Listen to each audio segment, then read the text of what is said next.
RLD के प्रवक्ता जी को ये बात बेहतर पता है कि ये अलायंस 2024 के लोकसभा के लिए था, अखिलेश जी को नहीं पता था। वो कूद गए, मध्य प्रदेश में कह रहे हैं सीटें लाओ। वो कह रहे हैं कि हमको पता होता कि हमको खाली लोकसभा के लिए रखा गया है तो हम हाथ ना मिलाते। तो अब हम क्या कहें इसमें? आप अंदाजा लगाइए खाली इस बात पर कि क्या बेहतरीन बात की है कि राष्ट्रीय अध्यक्ष समाजवादी पार्टी को पता ही नहीं था। इनको पता था, हजरत को, आरएलडी को पता था। मैं तो आरएलडी का नाम लूंगा। दूसरी बात सर, मैंने एक बात बोली थी कि हमारे तहसीन पूनावाला साहब चले गए, दिख नहीं रहे स्क्रीन के ऊपर। मैंने बहुत छोटी सी बात पूछी थी कि भारतीय जनता पार्टी से लोगों को लाकर और आप स्टेट के प्रेसिडेंट बनाकर, और आप चाहते हो कि मुसलमान बेवकूफ है आपको वोट दे दे। आप इसी बात का दबाव बना रहे हो। तेलंगाना में अभी चुनाव हो जाने दीजिए, बहुत लंबी टाइम नहीं लगेगा। अभी रिजल्ट आ रहा है सर, 3 तारीख को रिजल्ट आ रहा है, और उसके बाद मालूम पड़ जाएगा कि आपके रेवंत रेड्डी जो है वो मुख्यमंत्री बनेंगे या वापस बीजेपी में जाएंगे, या वापस बीजेपी में जाएंगे। मैं तो तेलंगाना के लोगों से कह रहा हूं कि अगर रेवंत रेड्डी को वोट देना है तो समझ लो तुमने बीजेपी को वोट दिया। ओके। जिस आदमी की स्टार्टिंग बीजेपी से हुई है उसकी आइडियोलॉजी बीजेपी की थी। वाला जवाब, तहसीनपुरा वाला जवाब, तभी उसने बीजेपी से स्टार्ट किया। तहसीनपुरा वाला रिप्लाई तहसीनपुरा वाला। तहसीन अमित जी, मैं हमेशा एक बात कहता हूं, कुत्ते पालनी चाहिए, बिल्ली पालनी चाहिए, गलतफहमी नहीं पालनी चाहिए। तो ये जो गलतफहमी एमआईएम के प्रवक्ता आपके शो पे पाल रहे, वो पालना बंद कर दे। रेवंत रेड्डी मुख्यमंत्री बनने जा रहे, वो बिल्कुल मुख्यमंत्री बनने जा रहे। और मैं सुन रहा था अभी ट्विटर पे, क्योंकि मुझे उस वक्त क्लियर सुनाई नहीं दे रहा था। मैं कह रहा हूं कि बीजेपी अरे मेरे भाई, थे कि नहीं थे? बीच में, अरे मेरे भाई वकार जी, अब तहसीनपुरा वाला को मौका दीजिए ना 30 सेकंड अपनी बात को रखने का। वो आपके हर मैं जैसे बीच में बोलता हूँ, आप जैसे मैं बोलता हूँ, ये दर अच्छा है, ये दर बहुत अच्छा है, ये जेल का दर है, अच्छी बात है, वो जाएगी जेल में। बट और एक बात देखिए, ये आपके शो के ऊपर बार बार, ये तीसरी या चौथी बार वकार भाई ने बात की, मुसलमान वोट की बात नहीं चल रही। हम भारतीयों के वोट लेते, चाहे वो हिंदू हो, मुसलमान हो, आदमी हो, औरत हो। किसको जेल भेजेंगे आप? जेल किसको भेजेंगे आप? मुसलमान धमकी किसको दे रहे हैं? और मुझमें किसको जेल भेजेंगे आप? चैनल पर बैठ के धमकी दे रहे हैं, जेल किसको भेजेंगे आप? ये अच्छी बात है। जो किसको जेल भेजेंगे? धमकी किसको दे रहे हैं आप? ये जानना चाह रहा हूं। देवी देवताओं को गाली देगा वो जेल में जाएगा।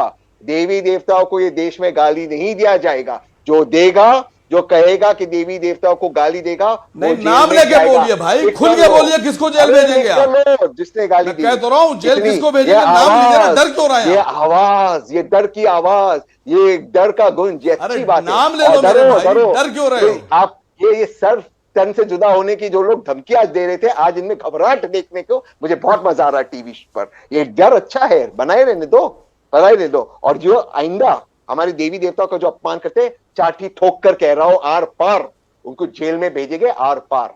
ये याद रखना, ठीक है? ये देश में नहीं होगा। Asif Waqar 10 second Asif Waqar 10 second. Okay, Gaurav Bhatia wants to make a point. Gaurav Bhatia 10 second. Gaurav Bhatia 10 second.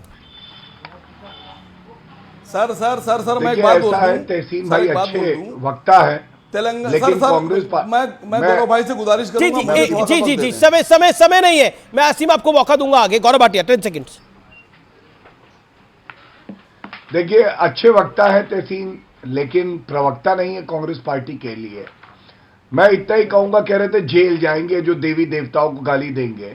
Rahul Gandhi ने कहा था लड़के लड़के छेड़ने हैं, मंदिर में जाते हैं, राहुल गांधी को जेल भेज दिया। बताइए, ऐसे वक्ता है। उदय स्टालिन हिंदू देवी देवताओं का अपमान करते हैं, उदय स्टालिन को जेल भेजेंगे ना, मुझे तो यकीन है। ठीक है, अब बात कर लेते हैं व्यूअर्स आर पार में। अब वक्त हो गया है सत्य और तथ्य का। एक कहावत है कि everything is fair in love and war, और बात जब सियासी युद्ध की हो तब तो एक दूसरे पर वार पलटवार का मौका कोई नहीं चूकना चाहता। लेकिन कुछ मुद्दे इतने संवेदनशील और महत्वपूर्ण होते हैं कि उन्हें सियासत से दूर रखना ही देश हित के लिए उचित होगा। सेना भी ऐसा ही एरिया है जो राजनीति और नंबर स्कोर करने का विषय नहीं हो सकता। मुझे आज बेहद दुखी मन से यह खबर आपको बतानी पड़ रही है, ये बातें आपको कहनी पड़ रही हैं, क्योंकि शहीदों के नाम पर सियासत वाला ट्रेंड दिन पर दिन रफ्तार पकड़ते जा रहा है। सियाचिन में अग्निवीर गावते अक्षय लक्ष्मण शहीद हो गए, लेकिन अक्षय लक्ष्मण की आड़ में अब जमकर पॉलिटिक्स हो रही है। कांग्रेस के बड़े नेता राहुल गांधी ने ट्वीट कर अग्निवीर योजना पर ही सवाल खड़े कर दिए गए हैं। राहुल गांधी ने कहा है कि शहीद के परिवार को सरकार की तरफ से कुछ नहीं मिलेगा। आरोप गंभीर है, इसलिए खुद सेना ने ही पॉइंट वाइज पूरा सच बताया है। सेना के मुताबिक शहीद अक्षय लक्ष्मण के परिवार को अंशदायी बीमा यानी नॉन कॉन्ट्रीब्यूटरी इंश्योरेंस के रूप में 48 लाख रुपए मिलेंगे। शहीद के परिवार को 44 लाख रुपए की अनुग्रह राशि यानी एक्स ग्रेशिया मिलेगा। अग्निवीर द्वारा कंट्रीब्यूट की गई सेवा निधि मिलेगी, इसमें सरकार का भी समान योगदान होगा, साथ ही ब्याज भी शामिल होगा। मृत्यु की तारीख से पूरे 4 साल होने तक बचे कार्यकाल का पैसा मिलेगा, यानी करीब 13 लाख रुपए। इसके अलावा arm forces battle casualty fund यानी सेना की तरफ से 8 लाख रुपए का योगदान दिया जाएगा। साथ ही आर्मी वाइफ्स के वेलफेयर एसोसिएशन की ओर से भी तत्काल 30,000 रुपए की आर्थिक सहायता मिल जाएगी। लेकिन पैसा महत्वपूर्ण नहीं है, कुर्बानी शहादत महत्वपूर्ण है। और ये सब कुछ मिलकर 1 करोड़ 13 लाख रुपए से ज्यादा की मदद होती है। कुछ दिन पहले भी पंजाब के अग्निवीर अमृतपाल सिंह की मृत्यु पर सियासत की कोशिश हुई थी। कहा गया था अग्निवीर अमृतपाल का सैन्य सम्मान के साथ अंतिम संस्कार ना होना शहीदों का अपमान है। तब भी सेना ने ही आगे आकर सच को बताया था।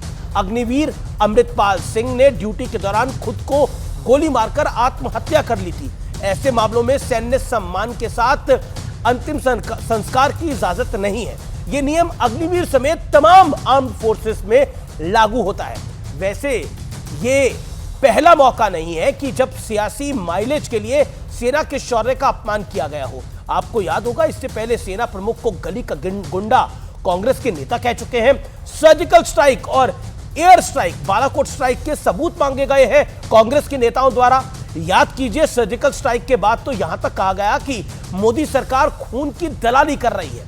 एक तरफ इजराइल जैसा देश, जहां विदेशों में बसे इजरायली देश वापस लौट रहे हैं, विपक्षी नेता भी सेना के साथ खड़े हो रहे हैं, लड़ाई लड़ रहे हैं। रिजर्व फोर्स भी सरकार के एक आदेश पर देश की सेवा के मैदान में आ गई है। आपको मैं बता दूं, इजराइल में रिजर्व फोर्स एक तरह से अग्निवीर कॉन्सेप्ट पर ही है। वहां पुरुषों को 32 महीने और महिलाओं को 24 महीने सेना की ट्रेनिंग लेनी अनिवार्य होती है, लेकिन वहां इस पर कोई पॉलिटिक्स नहीं होती है। शरीर पर वर्दी, सीने में देश के लिए गोली मारने की और खाने का जज्बा और मां भारती के लिए न्यौछावर होने के लिए सर्वोच्च कामना, ऐसा होता है एक फौजी। यह सियासी माइलेज का तुच्छ विषय हो ही नहीं सकता और यह राजनीतिक हथियार ना बने, इसके लिए आपका अलर्ट रहना बहुत जरूरी है। इसलिए अग्निवीर जो है वो भारत के सैनिकों के लिए है, भारत के लड़कों के लिए है, भारत की लड़कियों के लिए है। महत्वपूर्ण यह है कि सेना को हम राजनीति से दूरी रखें। नमस्कार व्यूअर्स, अब देश नहीं झुकेगी।